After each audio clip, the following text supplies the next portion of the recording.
sell myself shut. My weakness is that I care too much. My scars remind me that the best is real. I tear my heart open just to feel. Is that Sting? Papa Roach. Oh, it's Papa Roach. We're coming in and you're like, is this page 7? No, it is Who's the Bitch. It's Who's the Bitch, baby. Yes, and we're angsty today, y'all. So come on and get cuddly. We want to feel it. Yes. Teens. Oh, yeah. And you don't understand me, Kara, and you never and you will. never did.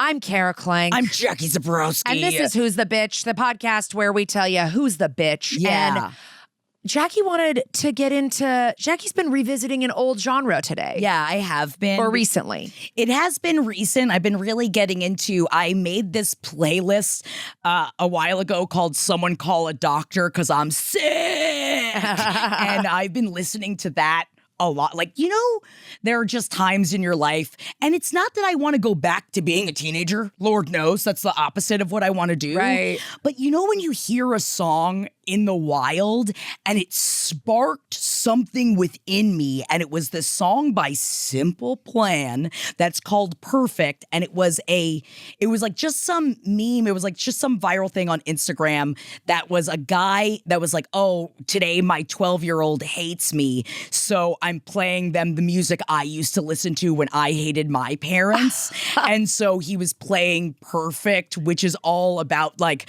I'm sorry I can't be perfect. And it's all about, you keep like, saying this song Perfect, and I keep thinking of Pretty Pretty Please, don't you ever feel like I go to the Pink. I go to the Pink version of the song Perfect. No. I don't think that that Papa Roach song slaps, and I've always liked that. And I think I've liked angsty songs, but not because of the angst. Yeah. What else is in your angst category? The angst I was listening to was like Ani DiFranco and Tori and like female angst. I think that is the beautiful part of when you talk about the angsty music that is yours, it is such a defining of your years, because like that, I'm talking about what I listened to in middle school. And so that is such a specific, and it is so specific depending on what years you were in middle school, of like, even when I hear about things that came out like 2 years later, I'm like, oh, I don't know anything about that. I literally just know the music from these 3 years. And that's not the case like in my regular life. I'm not the kind of person that was like, I'm not trapped in high school with what I listen to. I listen to new music all the time. I'm always down to listen to new music. But there, every once in a while, when I think it's because, and genuinely, I'm unpacking this as I'm saying it. I think I saw the meme and it was just like, oh man, I'm never going to have like teenagers to play this angsty music for. Yeah, I'll send my kids over. You can play some shit for them. Thank God, because I'm going to have to show them some of the new metal that I used to listen to, because I guess it's definitely more new metal than it is angst just overall, because new metal is a very specific time period. And so is that like Papa Roach? Papa Roach, Linkin Park, Disturbed, Seether, people are Seven Dust. Into Linkin Park. And it doesn't even matter. I listened to that on the way to work this morning. And I gotta tell ya, it makes me feel better about myself, because I try to remember, part of me has been I've been very overwhelmed recently, and part of me has been trying to go back and talk to my inner child and remind my inner child that, like, think of where you are now. Like, stop being so overwhelmed and just appreciate what you're working on and where you are. And then I think that me going back and talking to my former child within my brain, like in therapy, is making me go back into the music and putting on some Eve 6 and watch it spin around to a beautiful oblivion. And then you rendezvous, and then it's through with you.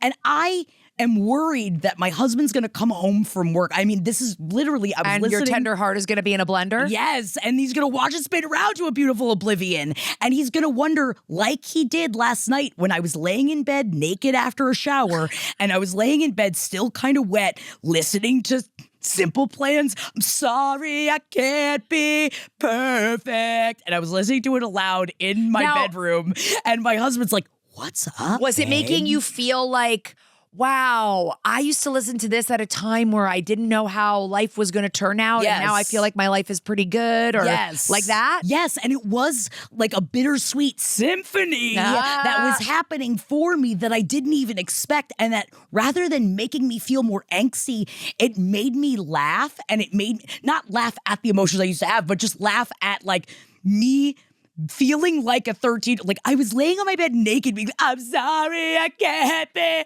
perfect. Yeah. And like laugh crying to myself. And of course, Jeff did think I was having a mental breakdown, but I wasn't. I was just feeling, and it made me feel better about myself. Okay. So maybe we need to be upping listening to some angsty music. I'm just here to like, I'm here to ask you guys, do we need to be adding a little bit more of what we listened to when we were angsty to try to like expel some of the demons? Yeah, I don't know. I was not very angsty as a teen. Really? No. How would you describe yourself? As a teen, Yes. I was just trying to build a business. No, No, but were you like, well, no, were but you I was like the oldest of 6 kids. So I was like, I had work to do. Like I was busy. Like I was like, when I was a teen, like where I had my license, I was like driving my siblings around. I had a job after school. I was on student government. Well, I was an why- editor of the yearbook. Yes. I mean, I was doing all this stuff. So I wasn't like, That's why we're talking middle school. But then how were you in middle but in school? middle school, okay, that's a good question. But I have to say something that's a little bit embarrassing. Oh, embarrassing. I think that what I'm saying is pretty embarrassing. Because now so I'm it's actually okay. getting it because I did not really start getting into more music, I would say, until 8th grade. And 7th grade was the worst year of my life because the way my school worked, they would shift you to a different team every year. And 7th grade, I just got shifted to a team with none of my friends. Oh, my God, that's social devastation. And I was like, I was sort of friends with this popular group, but they were so mean to me. And I was just like, but I guess this is all I have because my other friends are on another team. So like, I wasn't going home and like, listening to music because I don't even think I had a CD player yet. Wow. You know what I had? I had Phantom of the Opera, the Broadway recording. I mean, that was I We all had that. the Beaches soundtrack and the Pretty Yes. Woman soundtrack. Yes. Those were and I had tapes. Runaway Bride soundtrack. I was talking about it the other day. I'm a little older than you. Wow. So like those were my thing. And then by 8th grade, I was back on a team with my best friend, who's still one of my best friends. And she was a huge gateway into my music because she's the youngest of 5 kids. So she had all her older siblings' music. She got me into all this stuff. But I, in 7th grade, was like maybe listening to Spin Doctors. Like I just wasn't listening. But also because I'm a little bit older than you, excuse me. I'll take I mean, you I'm know. a little bit older than you. It's like, I don't know if you already had how were you getting music? Were you buying CDs? Were you like buying tapes? I was buying CDs. Because I was like, I don't even know how. I wasn't even like discovering like stuff like the music you're describing. Obviously, Avril Lavigne, like Paramore, all that kind of This is when I look up angsty music. It says it's a staple of emo, pop, punk, grunge.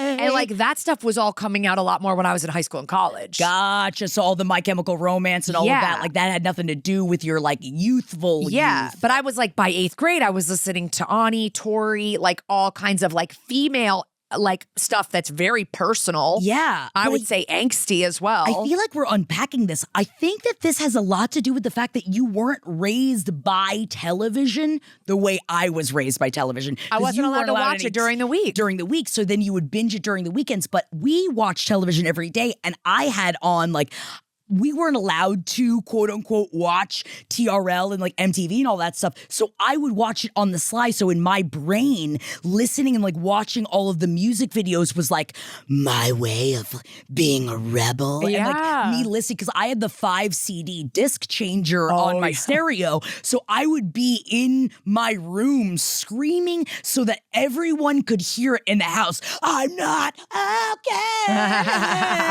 And like just wanting them to all know how upset I was all the time.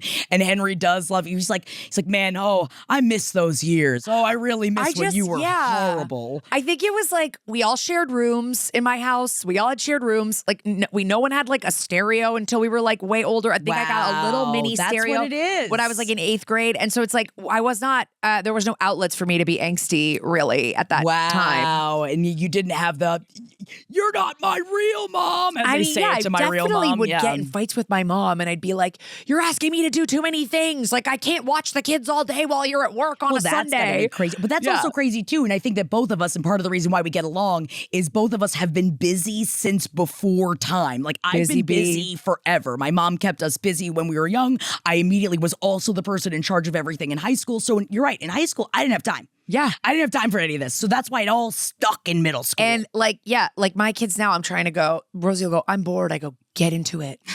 Figure it out. Figure it out. Because she never is bored. I go, I entertain you constantly. I plan every weekend out so that you're doing so much shit. Yes. You have half an hour right now with nothing going on, be bored. God, I wish I had it. Just you screaming. That's now we understand. I wonder if like a lot of angst and stuff, it comes out of like boredom and being alone with your thoughts and thinking about your, like I've always been very busy. Yes. Where I wasn't like ever like, I didn't spend a lot of time lying in my bed being like, I mean, I definitely spent time lying in my bed crying that these girls were being mean to me in 7th grade. Crying. Oh, but like so much crying. But then 8th grade came and things were better and I was like, all right, all good. Like, I don't know. I was like bounce back, resilient, but That's I never, great. But you know what? I'll say like, I have luckily not had depression issues in my life. Yes. Members of my family have, yes. you know? Like, yeah. So, you know, it's like, I'm getting put in anger management again. You know, yeah, it's like, Jackie's throwing punches. Yeah, no, it's like we had a different experience at the time, but that's okay. That's what makes us friends now. But I'm glad Simple Plan got you through it. It really did. That one album, the one Simple Plan album that all of these songs are on it because it's like the Addicted. It's really funny what the AI on Google says are the key angsty anthems. What are the key? Teenagers and Disenchanted by My Chemical Romance, Crawling by Linkin Park, Misery Business and Decode by Paramore, Skater Boy by Avril Lavigne. Yes. I mean, Smells but also, Like Teen Spirit, Nirvana. I mean, Nirvana, I remember liking Nirvana a little bit in middle school, but thinking, I'm a poser if I like Nirvana. I'm not grunge. Oh, no, like, I was never grunge. I would like wear my flannel around my waist and try to be into that. Oh, but I was like, it. I'm live in Connecticut. Why am I acting like I'm grunge? Like, I couldn't be like. You can be grunge in Connecticut. I know. Oh, Basket Case, Green Day. I remember loving Green Day. Ooh. And All the Small Things by Blink-182. Those are the key angsty anthems according to bullshit AI Google. Yes. Which I hate. But everybody stop using AI, please. And we have to, and you got to shut it off in the Google searches. We got to shut it off. We can't have the AI popping up on top because it's not giving us all the right information. I don't know how to turn off the AI overview in my, I got to do that because I've already turned it off in my email where it's trying to go, hi. Oh my Want God. me to help you respond? No, I don't. I'm a human being. I write my own emails, you bastards. And AI's wrong all the time. Probably wrong about the key angsty anthems. Probably. I only just looked it up for, you know, what am I going to go through a Pitchfork article right now? I mean, there is a Reddit right away. I'm a dick. The top organic hit is hit me with your most angsty and melancholy songs on Reddit. Alice in Chains. Whoa. See, then there's also like the Smiths. I love the Smiths, but I didn't get into the Smiths until my 20s. Oh, or like a Colin Hay. Yeah. Needle Hay. See, I just love to be sad. And I loved to be sad back then, and I still love to be sad. Yeah. I mean, just ask our chat when I almost I was excited the other night because Jeff was out. He was out for the night and I was going to sit and watch Come and See by myself because I hadn't watched it by myself. I just love to be upset. Yeah? And I still do. There's still the middle schooler in me. I just love to be sad. I want to listen. And that's why sometimes you get out of the shower and you lay on the bed and you sing perfect to yourself. I don't like to be sad, but I will say a good cry feels great. You know? I mean, say that to my everyday. I don't know how people get through the day without at least one cry. And then I talk to friends that are like, I haven't cried in years. And I was like, how? Oh my God. The weirdest things will make me cry out of nowhere. Cry like all a the weird time. commercial. Oh, I'm crying. One time I cried at a print ad for the Make-A-Wish Foundation on an airplane. Whoa. A print ad. Wow. Okay. What was it showing? I don't remember. But also, there's like a crying thing where in the you cry magazine. easier on airplanes or whatever. Oh, yeah. The It's fragility of life, the altitude. Yeah, it's the altitude. All right, let's get into our solicited advice. All you angsty little teens, I hope have a great rest of your day listening to some Simple Plan in Jackie's honor. You know you're going to. And Jackie, read our first email here.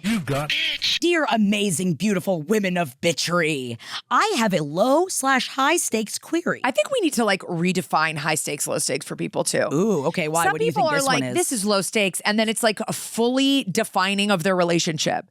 They're like, this is low stakes, but I it's like think it's high stakes. I actually like, and I feel like that's part of unpacking what you feel. That it's like, oh, if you feel this is low stakes, I think What's that we high should be stakes talking for you? about this. Yeah. I mean, I think it actually is like an interesting barometer of where the person is and what they feel of. So actually, kind of always let us know, what do you feel in the stakes of low to high stakes? Is It's this like for even people could think Duncan, the Duncan thrower, was high stakes, right, or low stakes. But I think that's high stakes because if it's in that the turns neighborhood. into a feud in your neighborhood, that could go on for years. Yeah. That's high stakes. That's high stakes. Okay. Well, let's find out what kind of stakes we got.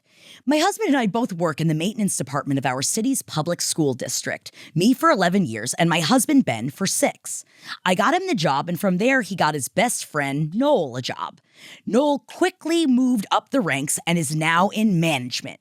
It's nice having inside information about the management. Noel tells Ben little secrets here and there about who's on the shit list, how management really acts behind closed doors, or which broad emails with policy reminders are targeted at who. Recently, our region of the state was hit by several minor tornadoes. Oh my gosh, I hope you guys are okay. On that day, Ben and I were about to leave for work, literally hand on doorknob, when the sirens went off. We sheltered in place and contacted our supervisors that we'd be late. It only lasted about an hour, at which time the schools were having a delayed dismissal due to the shelter in place as ordered by the National Weather System broadcast. Once safely at work, I emailed management asking if we are to use a time clock code for such weather events like we would when there's a blizzard and the district is closed. Management got back to me. We have to use our personal time off for the hour of work we missed. That pisses me off, and contacted our union reps to keep them informed of the situation. I promised Ben that I would play nice and wouldn't be combative. I have the vacation time and could easily use it and move on. This could be low stakes if I walk away now.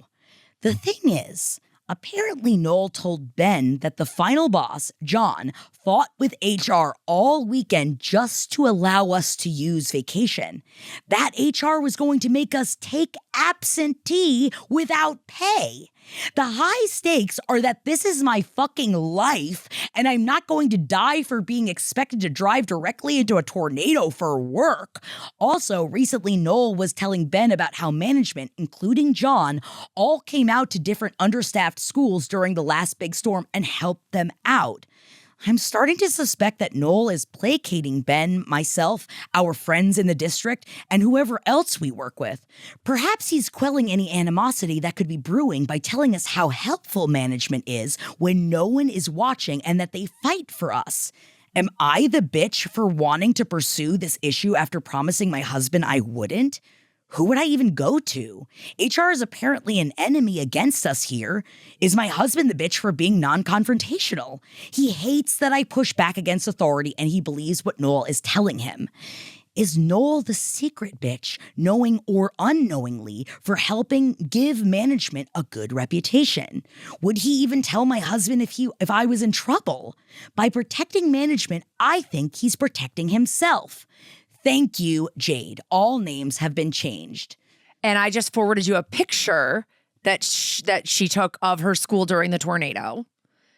And it's pretty scary. Oh my God. Yeah. It's literally looming right above the school. Yeah, it's literally like you it's can very. See it in the I can presence see the of Wicked school. Witch of the East in there. Oh Like my God. or the West. I forgot. No, absolute bullshit. This is crazy, and also, like, I'm sorry. I think your husband's being a bitch for not letting you speak up for yourself. Like, Of course you have the work hour. What happens if this happens again? What happens if there's like some massive hailstorm? Global warming is only getting worse. If there's a snowstorm and there's a code for a snowstorm, there should be a code for a damn tornado. You should not be using your personal time when there's a shelter in place order by like the government that tells you that you can't leave your house. This is insane. And I think that you should go to your union about it. I think you should talk to your union about it. I think you definitely go back to the union about this. And keep by the way, I read this whole thing as the person's name was Noelle, and I thought it was a woman, but you're right. They do use male pronouns, and it's probably Noel. It could also be Noel. I think Noel is like the boy version of saying it. I mean, not that there's whatever, not that it matters, but yeah, but I don't. But Noel is so specifically the first Noel. Yes, right? A little Christmas name. But listen.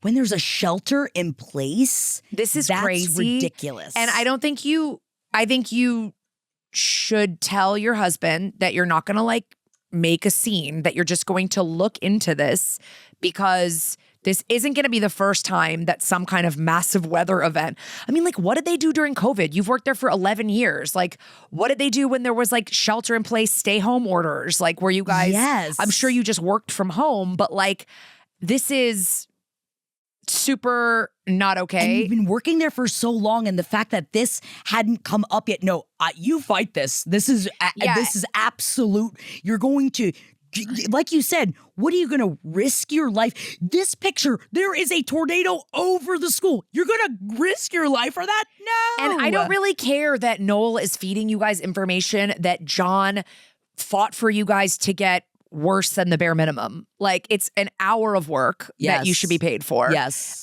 Or that you should be able to use like a weather code for or whatever. I don't know what the policy is when it's like a snowstorm. And also, how can they do it that they were going to make it absent without pay if you show up for the job? Like, that's what I want to know. Like, that's part of what I would want to know, and I think that it's okay to use this insider information or to talk to Noel about, like, I'd like to further this with HR, so I'd love to confirm what HR has said about this. I would have your union rep talk to HR because you don't want to get tangled up with HR because HR cares about the company. They're not your friend. No, they're trying to think of their financial bottom line. You know, when we were talking a couple weeks ago to that woman who was having that awful experience at work where everyone was like slut shaming her for shit she didn't do. God, that was horrible. And everybody was like, get a lawyer. Like that, a lot of our responses from listeners were like, get a lawyer. And they were like, don't go to HR anymore. Because I think our thing sometimes, you and I, because we haven't been in corporate very much or at all or for a long time. Yes, I haven't at all. I don't know, go to HR. HR does work for the freaking They company. do work for the company. Like they are, they're the company's best interests are. So yeah, I would go to your union rep and be like, this is not, what does the contract say about this? Right. When there's like a weather event. Right. And like you said, that there must be one, there's one for a blizzard, there's one for other things and these things, then I feel like part of this is like, then I want to know what the code is for any kind of emergency. I want to know what is being discussed in the world of like our union and how you're taking care of us, of what else like should we know about that. Like if there's a shooting at the school, do I have to worry about, then I just am absent without pay because we have to and I know that sounds ridiculous, but I would want to know then everything. I want it all in writing then. I'd like to find out what exactly I would be penalized for in this instance because that's absolute bullshit. Yeah. Yeah. Oh my God. I'd be and so I'm sorry, upset. I don't mean to lay in on your husband, but I think your husband, like saying my husband hates it when I push back against authority.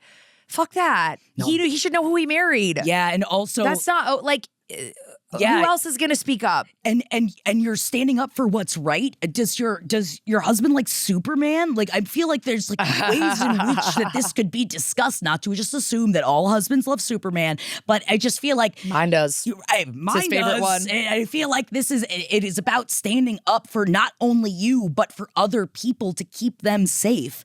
I honestly, I'm even more attracted to my partner whenever he's standing up for something and whenever he's helping people out and whenever he's looking to benefit the greater good. Yeah, and I just think it's like you can keep this totally separate from your friend Noel or Noel. You could just be also like, oh yeah, I didn't think that was fair, so I talked to my union rep about it. do you want to explain to me why it's fair that I should take vacation time for a weather event? But I think you're right, though. Don't go back to Noel. Yeah. Just go right to your union rep. Yeah. And because you're right, now at this point, you're just putting Noel in between. And obviously, I guess he's fighting for you. You know, it's like, oh, God, don't you love it when someone's just like, I'm trying to be one of the corporate good ones. And the thing is like they're always trying to make it out like it's a woman causing a bunch of problems when it's like, no, you're just standing up for something that feels 11 years. And that's like, that's garbage. Yes. And if where you live has a lot of tornadoes, this has never happened before. Right. What's going on? That is. What's the rule? Especially, God, an hour of sheltering in place. That's so scary with the sirens going off for that long. Have you ever been in a place with the sirens going off? Yeah, It is. I was in Wisconsin one time getting gas, and those sirens went off, and I was like, "What the fuck is this? What do I do?" It is scary. So haunting, especially how it especially oftentimes these sirens are in flat areas, so it's something about how it just goes for many miles and just especially in places that where I heard one once in a place where far off there were mountains and it echoed off of the mountain and I was just like, oh God. But also I used to want to be a tornado chaser, so it does fill me with an excitement that I think it shouldn't fill me with. But so that's why I do look at the tornado picture, honestly, Jade, and I'm like, oh my God, I definitely wouldn't be sheltering in place, but I would be. Yeah. You know? Because at the end of the day, I am still scared. But we support you here, okay? And I think that you should have a conversation with your husband. And of course, I want to be like, and if you don't support me, then you're against me. But we don't talk to your husband like that. I mean, you can talk to your husband however you want. I'm just saying it's not going to be conducive to a conversation if you say I'm doing this for not only us, but for other people. And I'd really love it if you backed me up because you want his support in this. As you're fighting for him too.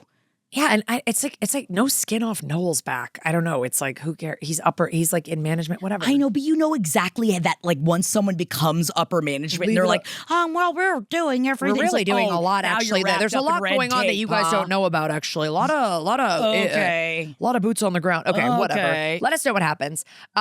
We've been getting a lot of mother-in-law content. So here's another. Ooh, okay. Thank you for calling. Who's the bitch? Tell us in the voicemail who's the bitch. Beep. Hi, ladies. This is a very long story, so I'm just going to jump into it. I know who the bitch is in the situation, and it is my mother-in-law. But my question for you is, how much of a bitch do I need to be? Ooh. Some background. I am 8 months pregnant, and my mother-in-law has been, she's always been very judgmental, very opinionated. She's entitled MAGA boomer. Love the woman. But, the ongoing joke in the family is that she's a monster. We saw them at Christmas when I was pregnant, and I cried within the first few hours of even being at their house because she was just so insistent that I don't have a cup of black tea. She's very concerned that we are forcing veganism on this unborn child. Oh my God. Just so much unsolicited advice and so much judgment. We wanted to surprise her with the sex of the baby on Christmas. But leading up to that moment, she was being such a bitch about it. I don't understand why you can't tell me what kind of baby you're having. Well, it is my right as a grandmother to know, so I'm just going to call her she, and her name is Tallulah. So it's just stuff like this. My partner and I, told them when we were visiting the first 3 to 4 weeks, we are not accepting visitors. We are not accepting visitors in the hospital either. I remember explicitly her asking me again if they could visit us in the hospital. And I said, oh, we're so excited for you to be involved grandparents, but we're not accepting visitors while we're in the hospital. The journey to getting pregnant has been very tough on us as a couple. I never wanted to be pregnant. The plan was always to adopt. It didn't work out. Now we're 40 and so we just decided, let's just try to have a baby of our own. Congratulations. And I would say that the biggest stressor throughout this pregnancy has been my mother-in-law. My partner and I have been working with a therapist. We've read some great books on establishing boundaries with friends and, changing your role in the family. And it's been very, very helpful. Great. And my husband has done a very good job of protecting me from all of this. Current day, we now have a date scheduled for my C-section. And unfortunately, it falls. I will be Oh, no, it's Mother's Day. 3 days post-baby. I don't even know what you call it. Post-C-section. So I'll likely still be in the hospital or at home. On that day, my in-laws are driving from the southeast to the northeast. And we are smack dab in the middle. And my mother-in-law has been pressing us.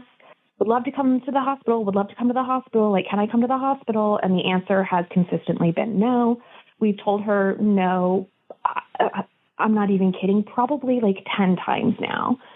Damn. But now that we have a date and they will be driving through town, that plan has just like evaporated from her brain and she is pissed. She says that she doesn't understand why we are withholding her granddaughter from her, that she feels left out of my pregnancy. Oh, my God. That she's disappointed in us, that she's heartbroken. She was so excited to show off her babies. Why aren't we excited to show off ours? She hung up on my partner and has been sending just these like unhinged emails and text messages. I am no longer reading them because they just make me so angry. We are seeing her soon for the baby shower, which she offered to throw and then made me plan everything. And I know she's gonna make a comment. My husband told her we're not talking about this at the baby shower, but like she's inevitably going to bring it up. I'm 8 months pregnant. I'm hormonal as shit. Like, how much of a bitch do I need to be for this woman to understand, like, these are our boundaries and, like, there are consequences if you don't follow them. Yeah. Thanks, ladies. Damn. And I think that's what it is. I think there has to be consequences. I think that, right? Yeah. At this point, I think even with, like, you're withholding my granddaughter from, like, this is so... Oh my God! We don't even know if it ended if the sex reveal was girl or boy. We just know what the mother-in-law decided about Tallulah. That is absolutely unhinged. And you've been in Mine this makes place. a lot of sense that this is a MAGA boomer, by the way. Yeah, of course. And you mean someone that's not thinking about another person's perspective or what other people are going through or thinking for a second of what could be good for this country. Surprise, MAGA boomer. But this is you have every right to be upset. Yeah. But Kara, as someone that has been 8 months pregnant before and has had to establish boundaries, like, are there ways, and now I've never been there, so like I feel like as someone, I'm terrified of pregnant people. I'm gonna say it, and because like I'm just like, you are doing the most important, and whatever it is that you're doing, I hope that you're happy. I'm just like, I bow down to you. I respect you. Whatever you're doing and making with your body, that's great. And it scares me. So really, in my presence, anyone that is pregnant, I'm just like, what do you need? Anything you need? Any boundary that you have, I will follow. Anything, and I'm saying this as someone that, has definitely been asked to not smoke weed before coming and hanging out with kids. Sometimes you have that friend and I'm like, okay, yeah, I won't smoke weed until I come hang out with the kids. Yeah, that's fine. And so I follow them to a T because I had a friend that made me get a Tdap shot before I get a like a whooping cough shot before I held her baby, and I was like, sure, okay, I went and got it, and then you do it. It's just I can't imagine, and I mean, it just goes hand in hand with what we were talking about earlier of just like the audacity of some people to just genuinely not listen to your perspective or what you have to say. And obviously, again, this MAGA boomer obviously doesn't. What do we do as a pregnant person? And obviously you're hoping your partner is going to deal with this, but it sounds like partner has tried to deal with this to no avail. how do you establish part of me? But again, I'm speaking as someone that has not had a child. I'd lie about when I was getting the C-section and be like, oh, it got moved. And then you don't, as they're driving, you have the C-section. And then you say, surprise, they came early. The baby was early. And we ended up having to go in. And you know what? If that's a lie that they find out, who No, but gives then a they want to shit? come to the hospital. Yeah, but then you do it after when they're in the They've middle of already doing passed. they're already past. But they're going to want to see them no matter what then. You think that they would turn around in the middle of their trip? No, I think that they would want to stop and see them if you're saying that the C-section will be happening later.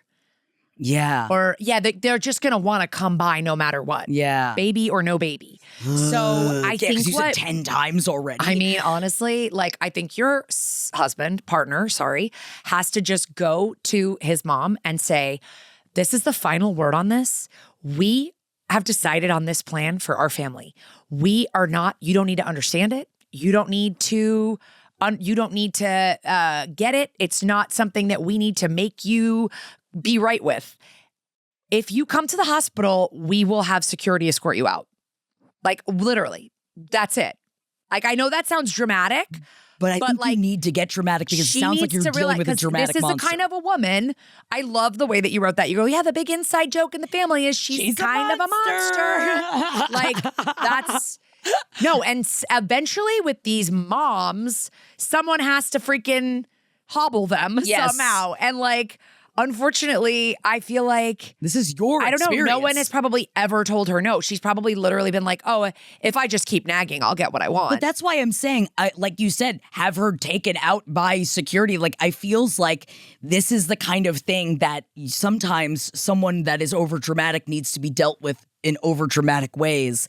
And she's not going to listen. And if she just shows up, she's going to expect to see that baby. But I feel like in the same way that my mom always used to say, like, if you have kids and you threaten them like with a consequence, you better give them that consequence. I do feel like this is what you need to start setting up with your mother-in-law. If you show up, you're not seeing me or the baby, and you're not going to see any of us. Yeah. And we're making that very, very clear. You will not be invited inside of the home.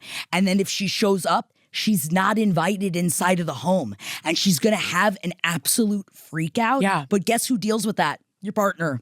Then the partner's got to go deal with it because here's it is at the end of the day. And I am saying this as a person that has never had to biologically have a child. You're the one making it, okay? So your partner's going to go fucking deal with it. She has caused you. Does she know that? Does the mother-in-law know that she has been the biggest source of your stress in this pregnancy? Someone should tell her. She doesn't care, but you know she doesn't care. And you know that she would be like, but all I do is care. And I'm not saying that, like, I don't want to, we can't, like, armchair psychologize and slap a narcissism on this, but it seems like. No, but it is, they center themselves, these boomer MAGA moms. Completely. And not that every one of them is a narcissist, but some of them have narcissistic tendencies. And that I feel that it is this, like, wrapped up of, like, well, I never got what I wanted, so you're not going to get what you want either, where that's just not the case. That is simply not true. That's not. I think it's like just like also, like spelling it out for her. Like, we're actually very different from you. We have different beliefs than you. We're going to raise our kid different than you raised us. So you saying, I showed off my babies. Why don't you want to show off yours? We're very different. We're different people. Yes. We're very different. Yes. I don't know what to tell you. Also, again, I do understand that being diagnosed as a narcissist is a whole separate ideology. Yes. I'm just talking about how specifically and separately how selfish your mother-in-law is. And it is very, and I do wonder that I feel like a lot of these boomers never had any opportunity to talk to mental health, like, specialists. And there are good boomers. I mean, there are good boomers. Yes, of course. I've got a good one. My mom has become a good one, but because she wanted to be a good one. I think and she's been in therapy for a very long time. I think it's like, you gotta put your foot down now. And I'm sure you're talking about this with your therapist, because she gets over this hurdle, then it's going to be whenever she stops by, why are you doing that? Why are you doing that with the baby? Why are you feeding him that way? Why are you doing that? Why are you doing that? That's not how you do their diaper. No. Like, you're the parents of this kid. And maybe this is the establishment of I used to bend over backwards for you, and I'm not your your reed in the wind anymore. I'm not. I'm not going to bend to you, and this is where it stops. It The has buck to stop. stops here at the C-section. Stops at the C-section. It is not okay. Oh my God. Like, yeah, I would It's just not say, okay. Yeah. Just listen to My Chemical Romance. Maybe that's what you need. it's also like, the answer is no. You can't come in. We don't know. You never know how a C-section is going to go. You don't know how long it's going to take you to recover. You don't know if you'll be in the hospital or it's the day you're coming home. You do not need another thing to worry about of like having a guest. And I don't care if that's at the hospital or at your home. Like, you don't want other people involved. And that is fine. Yes. That's how both my pregnancies were, solely because I live 3,000 miles from my family and my in-laws. So like nobody was volunteering to come to the hospital, but we kind of did everything on our own, and it was nice. It was like we could make our own decisions. We did everything. And then you go home, and a few weeks later, I was not as strict. Like, I was letting friends come over and see my kids within a few days or whatever. But I know many people that feel the way you do, which is like, you just want to get used to it. You want to get a rhythm. You want to be of the three together. of you. It's the first time ever. It's the three of you. And also, like, there's just like the immunity and everything. People have different feelings about, whether I think including that, especially because they're traveling. And I know I hear MAGA and I hear Maha, so I imagine it. And I think that there's also I don't know where you're coming from. I don't know what you've been around. You're not bringing it into my home around my just born child. You're not. And to be honest, your son can tell her, you haven't earned this. You literally have been a nightmare since the second that we got pregnant. You have been stressing her out, giving unsolicited advice. You have not earned the right to swing by the hospital when our baby is hours old. Yep. Sorry. That's it. And stick to it, though. And really I know, stick to it. Again, you're like, how big of a bitch should I be? Again, I'm gonna say, let's put this on your partner, yes. because it's his parents. He has the better relationship with them, and if she's truly not listening, then I guess you have to step up and like.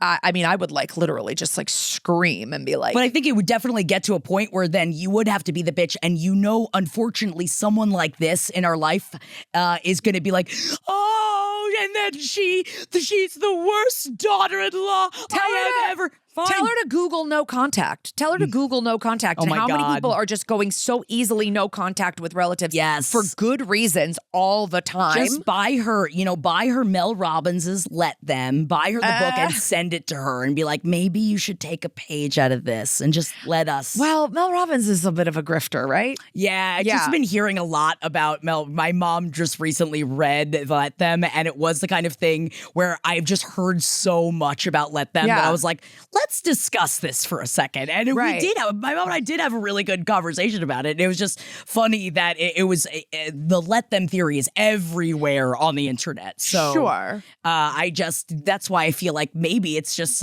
in a passive aggressive way of like, how about you just let us? Yeah. Because I feel like in her brain, it's like, but they don't even know how to do it. Like, I have to come in. Yeah. I have to show them what to do. I would be nothing if I didn't have my parents. It's like, it's all that. And it's like, even if I don't know. I think you're giving her too much credit. I think she's like, when do I get to post a photo with my grandbaby? And when do I get to hold her? And this and that. Like, she's just God, is she going to keep? Please let us know if she continues to call the baby Tallulah after the birth, because I would love to know. Because that, I think, would truly send me into a spiral. Off the edge. Yeah. But listen, you need to stay focused on not reading those emails, not reading the texts, having, like you said, your partner has been shielding you from that stuff. Keep it up.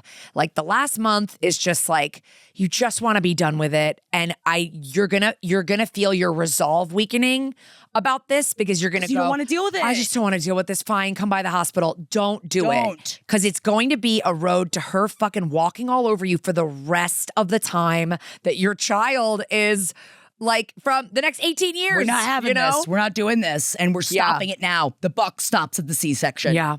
And congratulations. I know this wasn't necessarily the way you planned to start a family, but it sounds like it's, going. I mean, successfully, great, and congratulations. That's the heart. You're doing it. You're doing it, and you should be zen at this point, right? Isn't that what zen when? I mean, I know the 8th month is the opposite of zen. You're literally like, well, you should feel the best. I mean, you usually don't, unless you have like hyperemesis or whatever. Like you should feel not as bad, but you do feel like a house. So yeah, best of luck. Please let us know.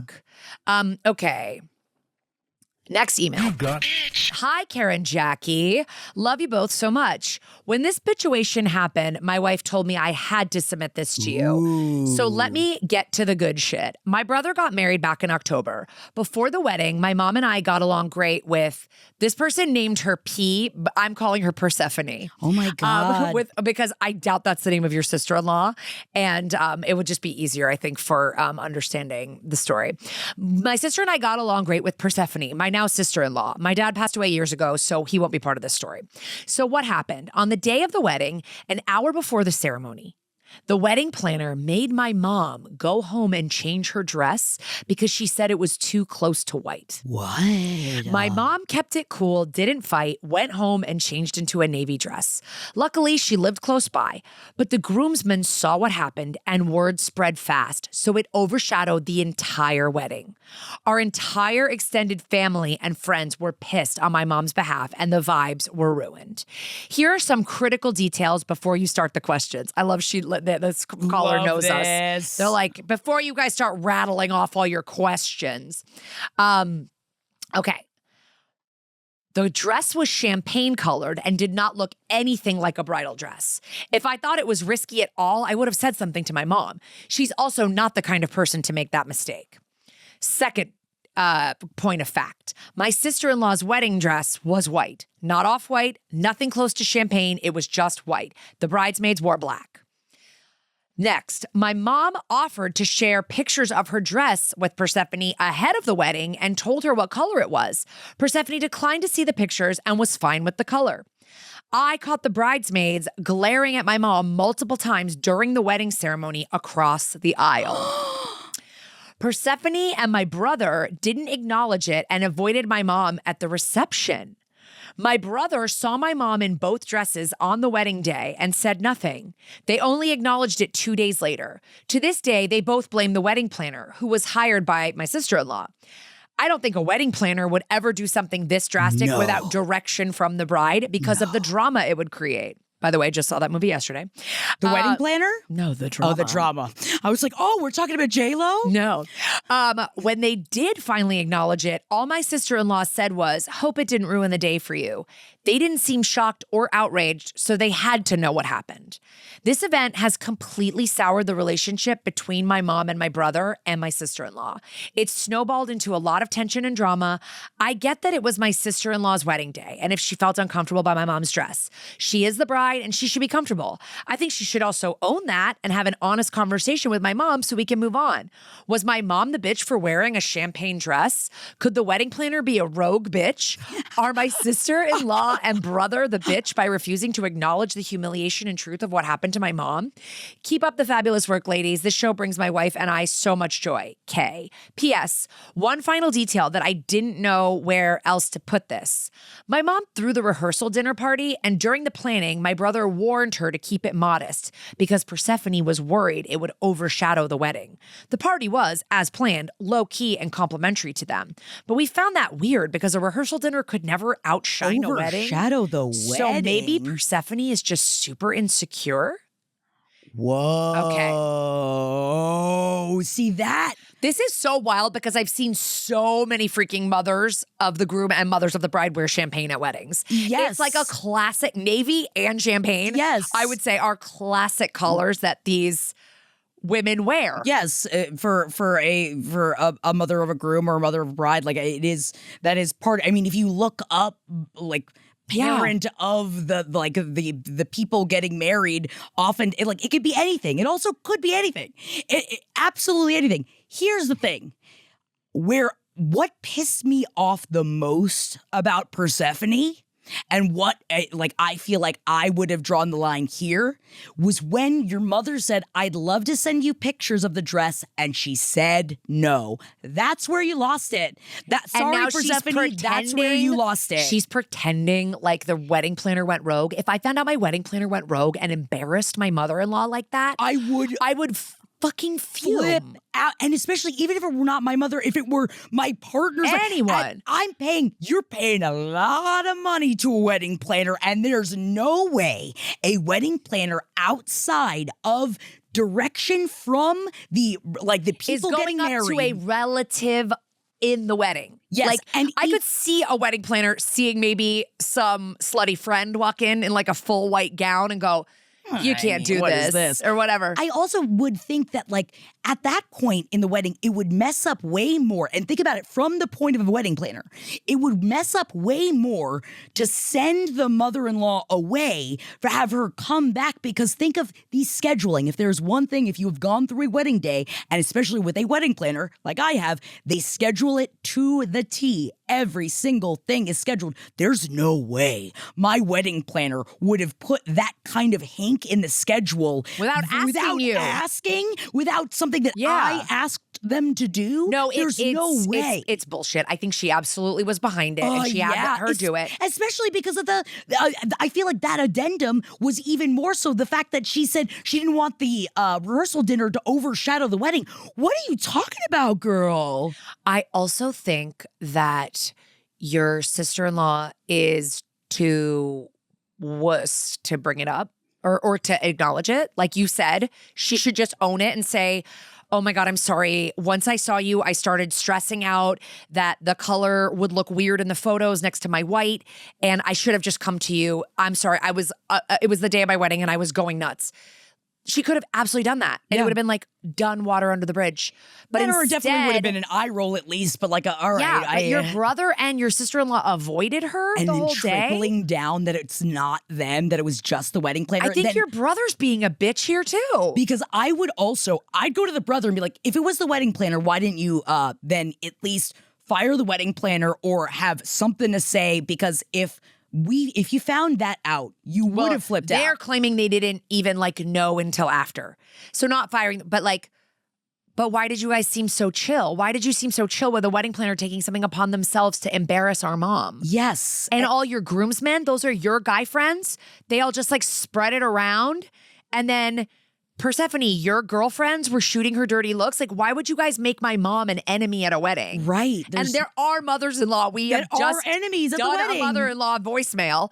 But there are mother-in-laws that do shitty stuff and try to make things about them. It doesn't sound like this is what this mom was doing. And when they finally acknowledge it, all my sister-in-law said was, hope it didn't ruin the day for you. Well, we're definitely putting the tone on that ourselves. I'm putting the tone on it, but I think I feel like it might be your job as the sibling to go to your brother and be like, yes, hey, this was in October.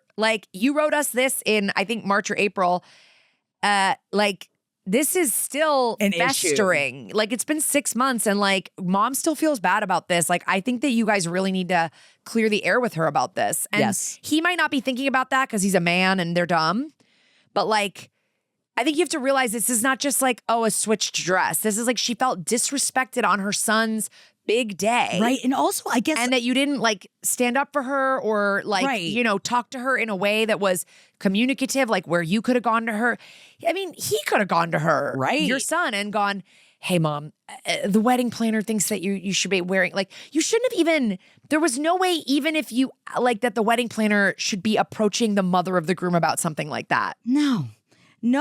It would have been I feel as though it should come from her son, and you should have come out and said, hey, mom, would you mind running home and just do you have something else you could wear? Would that be okay?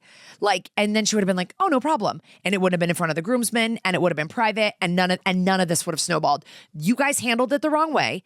And I think she deserves an apology. She does deserve an apology. And I also, like, as someone that maybe I'm just too much of a Leo, but I would not have, like, if my mother was disrespected at my at my wedding or at Henry's wedding, like if it had been that this was like I'm putting it in Henry's wedding, I also would not let that stay. Like I would have, I really would not have sat well with me, and it sounds like it's not sitting well with you. I wonder too, what are Persephone's feelings about your mom? That it's like it's the dinner thing, it's the wedding thing that, like, I feel like if it is possible that she's extremely insecure, but now it's been 6 months. Right. You need to look back and realize that a few of your decisions led to somebody, even if it was out of insecurity, feeling very uncomfortable, and this is a lasting relationship. And your brother should be trying to smooth things over so that he doesn't have a contentious wife-mother-in-law relationship. Yeah. That doesn't make life easier for anyone, especially him. Yeah, anybody. So figure it out, dude. You have to figure this out. Like, this can't just lay the way that this is. Yeah. This is a huge issue. Like, if you are all at least talking to each other, which is, it seems like you are, then this issue ain't going away. But in general, brides need to chill the fuck out. Like, I'm sorry, like, my mom wore a dress that was like light purple with like flecks of white. Was I like, no other white? Like, I don't care.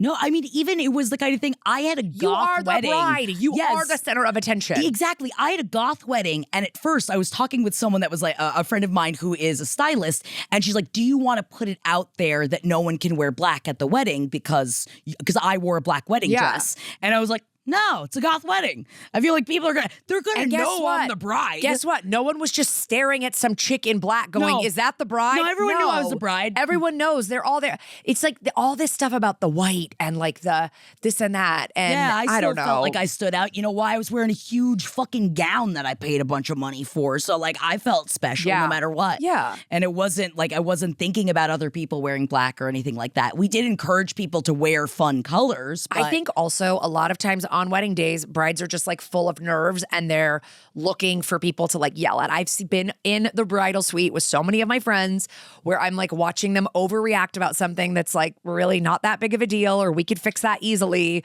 because they're just nervous. Like that's just the way it is. Yes, you know? It's a big day. And also there's a lot of money that you spent for this day. So there's a lot of nerves on everything. It's okay to go back now and go, you know what, Mom? We're really sorry. Like, we did not mean for that. Like, even if you want to lie, even if you're going to double down and say you didn't know, and it was the wedding planner, and be like, I should have. Like, then they need to lie about what they could have. Like, yeah, something. Like we didn't realize. Like, we didn't actually realize. Like, we've thought about it, and we realized that this actually, you know, was a lot more like. Was a lot more upsetting for you than we acknowledged, and we're sorry about that. Yeah. You know? Yeah. Like, your wedding day's over now. Now you have to have a relationship with your mother-in-law for the rest of your life. Yeah. Figure it out. So Persephone. Please. Also, great name. They was a perfect name. Well, I mean, what if this person writes me and goes, oh my God, that's my sister-in-law's name. How dare you? I mean, it is the name. I have got Gloria the goose. I've got my porch goose. My mom's goose is named Persephone. So that's why it was weird that you said Persephone. I didn't know that. You know, I don't know all of the Zabrowski family geese. No, you haven't met every goose. No, I haven't. We'll get you out there to Florida so you meet them all. Let's go. We're going on a tour. We gotta meet them all, baby. All right. Let's get to this next voicemail. This is actually short, but it's in 2 parts. Okay. Thank you for calling Who's the Bitch. Tell us in the voicemail who's the bitch. Beep. Hi, Karen, Jackie. Love you both. Currently listening. And I'm having a bit of a bitchuation. So I've been sober for just over a year now. And my wife's childhood best friend moved to town a little over a year as well. And since she's been here, she started dating this real loser. And I've been around him a few times, and he just gets totally drunk. He's a self-proclaimed alcoholic, and it's really unenjoyable for me to be around him. I have said that if we have events over at the house, like, he can come, but he can't drink, and people accept that. But my wife would like me to get to the point where I can at least be around him. Now, I think that if I wasn't drinking, or if I was, I just wouldn't want to be around this person because he's fucking annoying. But maybe I could learn to loosen up a little. Just wanted to hear your guys' take on this. Am I the bitch or is he? Thank you. Love you both. There's a little follow-up. Hi, Karen, Jackie. I just called a second ago. I just wanted to add two things. Please. I'm fine with being around people that drink. It doesn't bother me. It's just this asshole. Because he does things like, I don't know, when he was over for Thanksgiving, spilled all of his wine into our open freezer. Ooh. Or talks over everybody at any dinner table. Ordered me an alcoholic drink when he knows that I don't drink. Describes what I do for a living when he doesn't even know. I think I might just particularly hate this person. So maybe there's our answer. All right. Love you guys. Okay. So I appreciate that addendum because that really did put a lot into place. Yeah, it sounds like this guy is annoying. insufferable with or without alcohol. Yeah. And that sucks because it's not even like that, like, oh, I can handle him as long as he's not drinking, because it really does.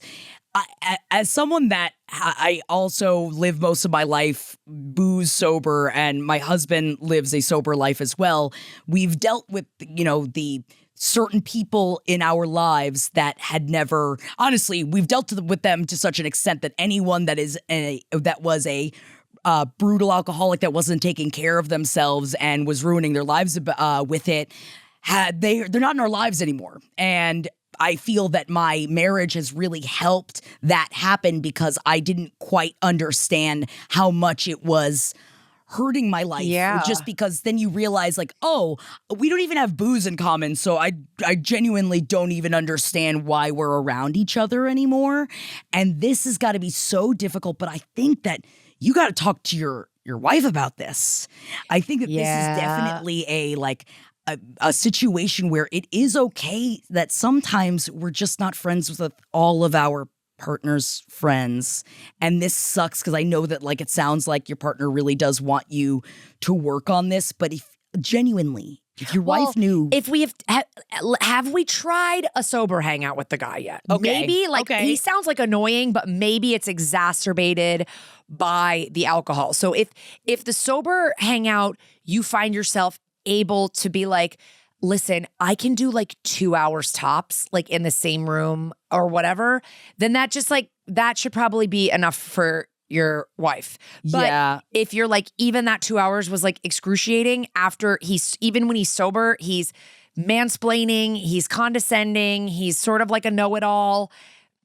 I would just be like, is there any way we can make plans to hang out with Cynthia, whatever, the best friend? I made her name up too. Alone without him. Yes. I know that sucks. You want to double with your bestie. Yes. But that does suck when they are dating someone that just sucks. Yes. And it's just, I feel that. But does your wife not feel that way too? Right. Does he just rub you the wrong way? I want to know more because I know that your wife is asked to have more because of the bestie, and completely understandable. But some people are like, oh, is he a jerk? I don't know. He doesn't really bother me. Some people just let all of that shit roll off their back and don't notice it. Right. And I feel like my problem is, I guess that's why I didn't mean to immediately jump to this. I just feel like anyone I've ever hung out with that loves to drink, if you ask them to not drink, then everything is I would have a beer right now, but I know we're not drinking. I feel like that's why I don't mean to put that on this person, but I feel like it's just giving so much of that person, of making it because I can't do this thing. Yeah. And I am assuming, and I apologize, I am putting an assumption on that because you're right. I definitely try if there's and also maybe it's not you guys go out to dinner. Maybe it's that you're doing this silly, but maybe it's a bowling. I was just gonna say, or you go to movies or where you're not talking that much. Yeah. It's you're doing something. You go to KBBQ and you're cooking the entire time. Where it's something where we can hang out. If we're doing something, or if we're hanging out with a bunch of other people and you just happen to be around. But ultimately, the thing is that your spouse does not have to like your friends' spouses. No. I have tried to kind of put together sometimes. Luckily, our spouses really get along. Really worked out well for us. But I have tried but this to be is not all the time. Yeah. And I think Jared was pleasantly surprised when that worked out, because there's been other times where I've been let's go out with them. And he'll be like, yeah, I like them. I think they're nice, but I have nothing in common with him. Like, Yes. I don't, like, we would never hang out alone, Yes. you know? But then any version of that in my life that I've had, that my husband has felt that way, well, then I just hang out with them With the friend separate. by I just hang yourself, out with yeah. the friend by myself, or I hang out with the friend with Jet. Like, then it's the three of us. But I think the caller is also saying, like, your wife wants you to be able to, like, when you have parties, be around that him. this guy can come. And that's why talk to your wife. Yeah. I think talk to your wife to see where her brain is on this guy necessarily, because it's like, maybe, like you said, she's just not even thinking about it at all, and not even recognizing that, like, not only is this difficult, it's extra difficult. Yeah. And it's not just the booze. It's just, man, and there is just, and I'm not referring necessarily to this person, but I've definitely had people in my life that have even stopped drinking, but I think this is an old, antiquated term, so excuse me if this is not what we say anymore, but like, I feel like I was raised with the term dry drunk. Okay. I definitely still have family members in my life that it's like, oh, you gave up the booze, but you didn't give up the being a horrific asshole, and that didn't change, and we thought the booze was the culprit, and then we found out, oh no, you're just a dry drunk. So that's why, excuse me if that's not the phrase anymore necessarily, but I still refer to people as such, because there are some people that it doesn't matter even if you got rid of what I thought was the annoying part of you, it's the everything about you that I didn't like. Yeah. A dry drunk is somebody who basically, stopped drinking, but has a lot of unresolved emotional and psychological issues that fueled the addiction.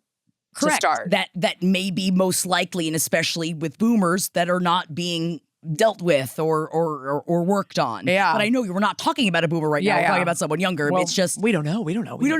But I think you put the suggestion out there. Should I just loosen up? Right? So you acted like that was like a possibility. Maybe see if you can handle this guy while he's sober, maybe with like a third couple as a buffer or something like that. So it's like you're not having a lot of one-on-one convo with him or having to listen to him go on. Just see what happens. Maybe him off the sauce is a little bit better. And then if not, I think you got to talk to your wife and go, this is just not worth it to me. It's really unenjoyable for me to be around this person. Yeah. And that's okay too. Yeah. We can't be friends with everybody. Yeah. But I'm proud of you for trying. You really are trying. Even the fact that, like, I tell your wife that you even wrote in, you are trying to do it. Yeah. Yeah, you're trying. Jackie, please read our final submission, which is a DM from our Instagram. Got it. You got it. Would I be the bitch for telling my husband he can't poop in my office anymore? Sidebar within the email, I know that this is a person not asking about your husband shitting on the floor of your office, but I need everyone to know that I'm going to continue reading this email like he's shitting on the floor of your office, and I needed to say it aloud. I bet he's not shitting on the floor of your office. I just needed to say it. Anyway, continuing. Every day, currently, he comes into the master bedroom, which from 9 to 5 I consider my office because it's where my desk is set up, to poo. We have a perfectly good second bathroom, which I would consider an appropriate option for this event. Maybe the main bathroom is more comfy for him, but it's really unfair that I have to listen to and smell this event happening every day. How do I tell him that he is being a bitch? I love referring to it as this event. Yeah, it's so true. I think you literally just have to sit down and go, hey, from 9 to 5, the bedroom is my office. You're not shitting in here. I don't want you to come in there. I like, unless you text me and ask me if you need something or whatever. Like, I'm assuming he's working from home all day as well and is in a different part of the house. Yes. If he's going in there to poop. But I do wonder and, question, but this is such a specific question. Would your husband be intrigued by putting a bidet on the other toilet to help him with the shitting? That's exactly what I was going to say, because my husband likes our bathroom because we have a tushy in there. This is the thing. This is the exact same. Free ad for tushy, by the way. Free ad for tushy. We're both maybe tushy if you're like, hey, is there a way I can make the second bathroom more enticing for you? Because I use this as my office and I don't want you going in there dropping deuces in the day. You can take a deuce at 8 a.m. You could drop a deuce at 5:30, but it cannot be within the hours of 9 During to the 5. day. Then it's my office. Please don't. And I'd love it if you view it as such. I do think that it should be as simple as that. But I do wonder, there has to be, because there must be a reason that he wants to shit. Like you said, maybe he's more comfortable. But I think talking to him about it rather than like, hey, 9 to 5, no shits in ya. Yeah. Like, I feel like you don't want to do that. But I think that it's like, are there ways of like, hey, I'm thinking of making the downstairs bathroom like more comfortable to use, of asking like, what makes him feel comfortable in the bathroom? Is it that like he's got his books in there? Does he have like, I don't know, is it certain like but I would also put the like this offer of nicety along with, I don't want you doing this anymore. I would put them together. Hey, I would really like it. It's distracting to me. I like the smell lingers. It's my office from 9 to 5. So would it be okay if we started like figuring out ways that we could get you a bidet, we could get you candles, we get you books, we get you whatever you like in that bathroom to spruce it up for you and your shits? And he will probably be like, yeah, no problem. Okay, yeah. He's probably just didn't want to do that himself. That or maybe he didn't think about it. Because sometimes I feel like you ask those questions to a partner and they just go like, oh, because I always shit in that one. And then it really is just, but I always shit in that one. Okay, I'll shit in a different one. And not to say that his brain doesn't work right. I'm just saying that Men are creatures of habit. They are, though. And honestly, we all are. Yeah. And there are times when, like, he probably doesn't even know or he's not even thinking about it. And that is technically cute if you think about it, that he doesn't, not thinking, or I feel as oftentimes, and I apologize to genderize this issue, we're all like if you're raised societally as a woman, that we're so put into like thinking about other people's experiences, thinking about people pleasing, thinking about what other people have to go through, that sometimes like males that were raised as such societally don't necessarily have those boundaries and those rules, so they just don't think about it the same. And like, for instance, I remember talking to a friend of mine that was like, I love waiting to get to work, so I take my hour-long shit when I get to work. And I was like, that's crazy to me. What? I can't even think about like waiting to get to work to take my shit. But then you talk about it, but then I say this, and I guarantee many people's ears just perked up. We're like, I do that too. Lots of people wait to shit on company time. I get it. You want to shit on company time, but you're going to shit in a different toilet, husband. Wow. Have you not talked to anybody that does this? No. That waits to do it at work? Do I talk to too many men? Is this what my problem is? Do I need to stop talking to men shitting at work? Yeah. I thought people don't like to do it. But I mean, I got a kid who will barely take a poop at school, Sorry. Really? See, Hope he's not coming back to listen to this as a teenager. Sorry, Oscar. But like, and I have a lot of friends whose kids like run home at 4:30 because they're like about to lose it. Really? Yeah, because they don't want to poop at school. I just feel like I have had it's one of those things where it's like I've had so many addictions. I've always been happy that gambling's not been one of them. I have so many anxieties. I'm really happy that shitting where I gotta shit is not one of them. Oh, me neither. Yeah. I will literally go wherever. Yeah. Oh, man. Sorry. Sidebar. Yesterday, we were at the mall. Jeff and I were at the mall, and we were walking, and all of a sudden we're like, oh, my God. And then we saw this person who had a massive dog who must have had a stomach issue, and it diarrheaed all over the floor of the mall. Then this poor security guy is down, and I'm just like, in my head, aloud, I want to be like, that's not the security person's like issue. Why is the security person lapping up? And she's just standing next to him being like, no, you didn't. And it's just this like little influencer woman with this big dog. And I was just like, pick up your own dog's diarrhea, you bitch. And she was being the bitch. In a indoor mall? Yep. Because but then this is always, I'm about to barf. I love Jeff's, like Jeff has his mini meltdown whenever he sees like, because in Los Angeles especially, people bring their dogs everywhere, no matter of if it is a place where people should have a dog or not, because they feel entitled.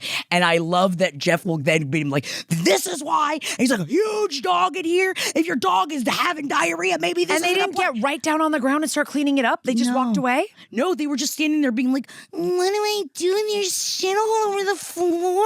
Oh my, and like the security person, God, kill and me. I know I don't mean to be. I think it's because she was a hot woman and he was a bit of a dumpy dude Paul that was Blart just like, Mall Cop. I'll do it, ma'am. Let me Paul clean Blart it. went to fix up that dog fart. Oh God, he certainly Oh my did. God. And I wanted to get in like on behalf of the security person, being like, not his responsibility. But Damn. we just Damn. made loud japes as we That walked is past. a awful thing. I would never want to see something like that. There was a lot of it. No. There was just All right, we're going to end on that. Oh, is that Thank where you, we're gonna- everybody who wrote in to us. We so appreciate everybody writing in and leaving us voicemails Thank and you, DMs guys. and EMs.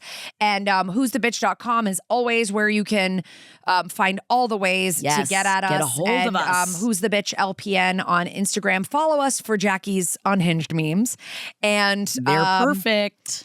And we do like fun like polls and different shit on the Instagram. Get over there. Yeah, check out the bitch. And also tell a friend about Who's the Bitch. We're like what? We're like normal gossip meets I don't know. Just tell a friend. Yeah, we gotta come hang out with us. Gotta spread the bitchy joy. We're talking about big dogs making big shits in a mall. I We're mean, who shitting doesn't over love that? here. Come on, we're shitting over We'll here. see you next week on the pod, but we will see you we will also see you on June 11th at the Bitchathon. Mark your calendars. Mark your calendars. We'll see you there. Bye.